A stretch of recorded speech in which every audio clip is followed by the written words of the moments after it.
me, that is all I need. So I'm still at your heart tonight. Take my hand and stand by my side. Assalamualaikum warahmatullahi wabarakatuh. Ketemu lagi dengan Abang di praktikum pemrograman web 1. Nah, kita hari ini akan melanjutkan materi tentang JavaScript. Dan yang akan kita pelajari hari ini adalah mengenai tipe data di dalam JavaScript. Nah, tipe data di dalam JavaScript terbagi menjadi dua garis besar, yaitu tipe data dasar atau tipe data simple dan tipe data kompleks. Nah, untuk yang tipe data dasar atau simple itu contohnya adalah number, string, dan boolean. Dan untuk tipe data yang kompleks itu tipe datanya adalah array atau objek. Nah, sekarang kita coba yang tipe data dasar dulu ya. Sekarang kita coba buka dulu. Ini kita menggunakan yang di materi sebelumnya nih, kita hapus saja. Ini di HTML nya kita biarin aja, di JavaScript-nya kita hapus. Ini JavaScript-nya di tulis.js ya. Di sini udah disambungkan tulis.js, jadi kita tinggal ngetik yang di sini aja. Nah, sekarang kita coba untuk yang number, string, dan boolean. Nah, sekarang untuk number kita coba let usia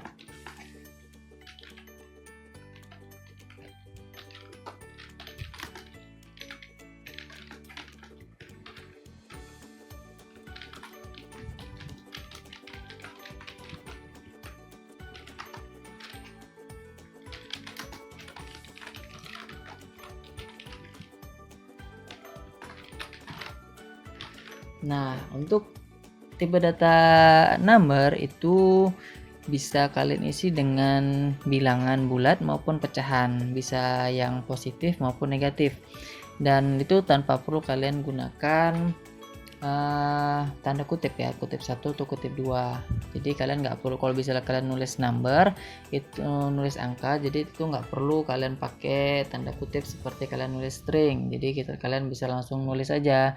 Setelah kalian definisikan variabelnya, lalu bisa langsung kalian isi dengan angkanya. Nah, untuk tipe data string itu cara penulisannya harus kalian update dengan tanda kutip 1 atau tanda kutip 2. Di sini Abang menggunakan tanda kutip 1. Kalau misalnya tanda kutip 2, kalian bisa gunakan tanda kutip 2, sama aja. Nah, itu untuk penulisan dari string. Sedangkan untuk boolean itu kondisi isinya hanya ada true atau false. Jadi nggak bisa kalian isi dengan yang lain karena itu isinya memang dari sana cuma 2, yaitu true atau false. Nah, untuk cara pemanggilannya sama seperti biasa, bisa kalian menggunakan console log atau document write atau yang lain. Sekarang kita coba menggunakan console log aja. Console log usia.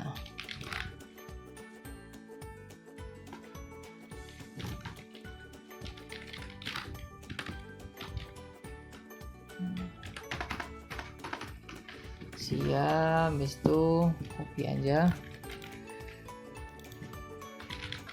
Nah, sekarang kalian save, lalu kalian coba running. Dan kalian buka konsolnya. Di sini udah ada sesuai usia dan nama. Bisa kalian lihat sini sesuai dengan usia dan nama.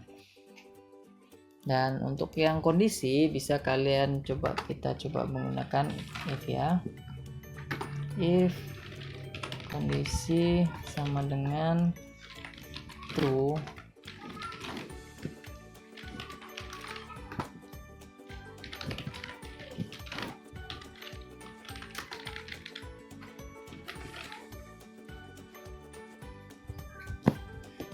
ini jika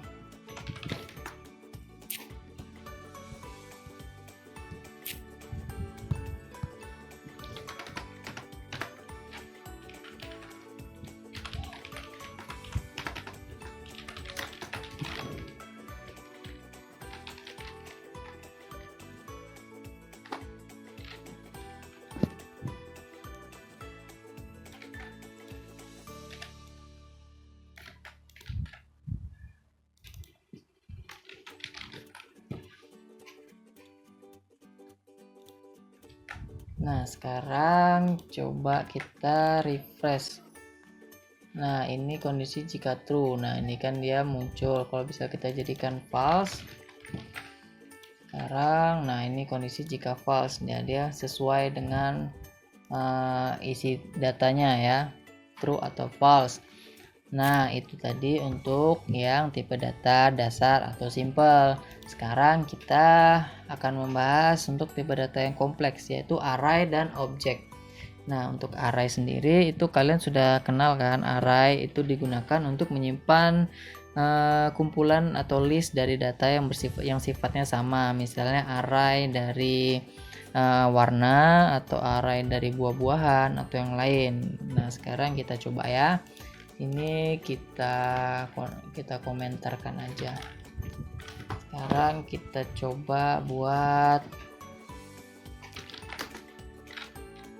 warna sama dengan, nah untuk array kita menggunakan kurung siku ya, menggunakan kurung siku, dan karena kita menggunakan kurung siku karena kita menggunakan string, jadi jangan lupa di-update tanda kutip 1 atau kutip 2.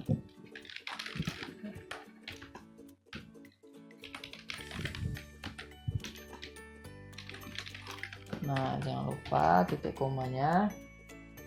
Setelah itu untuk mengakses dari array, kalian bisa mengakses dari arraynya ya, elemen pada array. Jadi kita konsol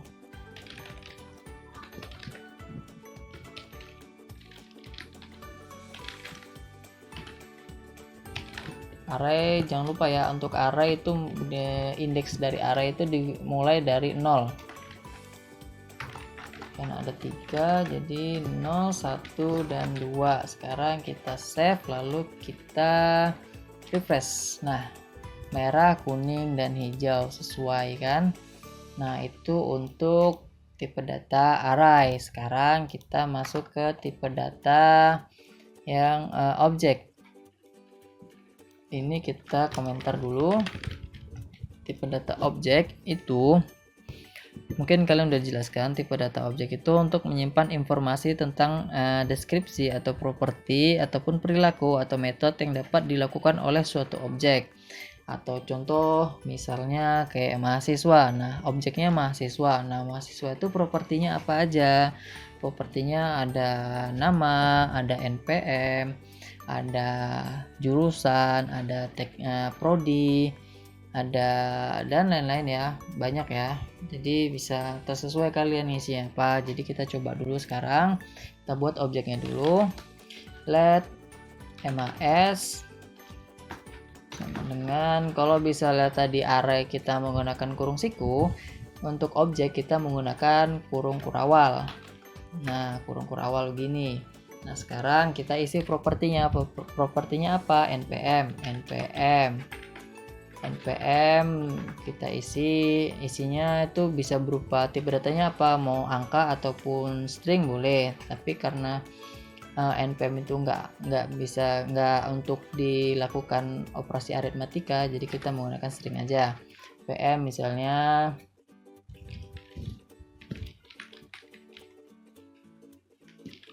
oke, setelah itu apalagi propertinya, misalnya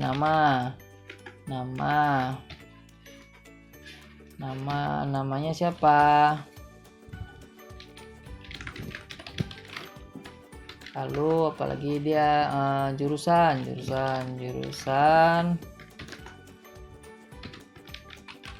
teknik, lalu apalagi misalnya prodi.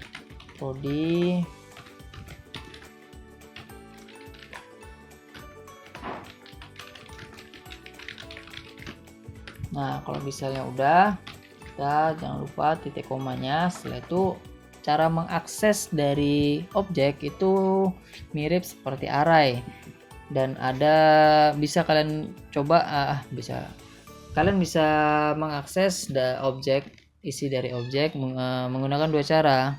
Yang pertama itu misalnya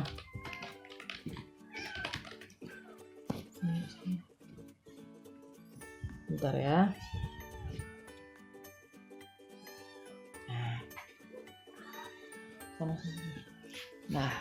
kan.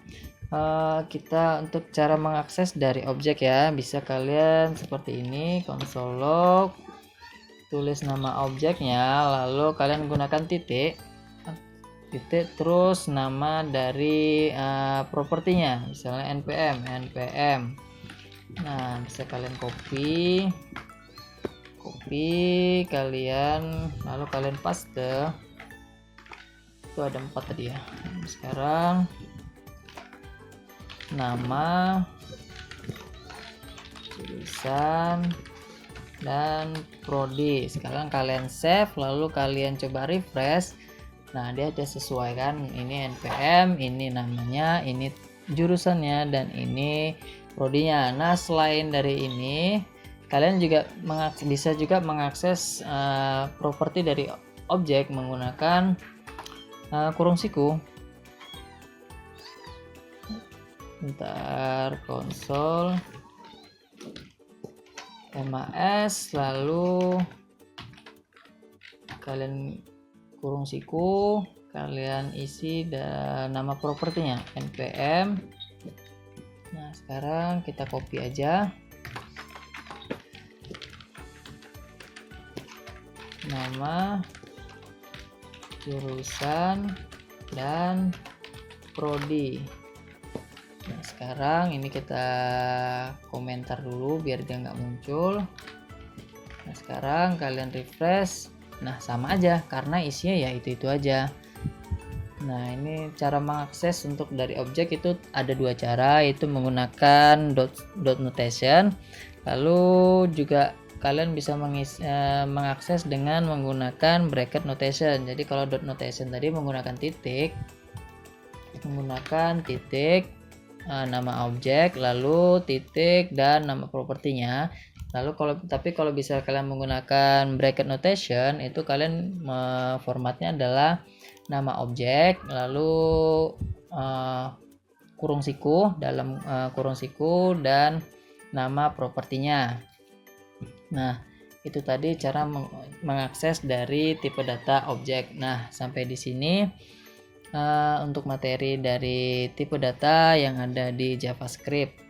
Jadi kesimpulan adalah tipe data di JavaScript terbagi menjadi 2 garis besar, yaitu tipe data yang dasar dan tipe data yang kompleks. Untuk yang tipe data yang dasar itu terdiri dari number, string, atau boolean. Nah, kalau misalnya number, bisa cara penulisannya bisa langsung kalian tulis angkanya, bisa kalian isi dengan angka positif maupun negatif, dan angka nominal yang bulat maupun yang pecahan. Sedangkan untuk yang tipe data string itu cara penulisannya harus diapit dengan tanda petik 1 atau tanda petik 2.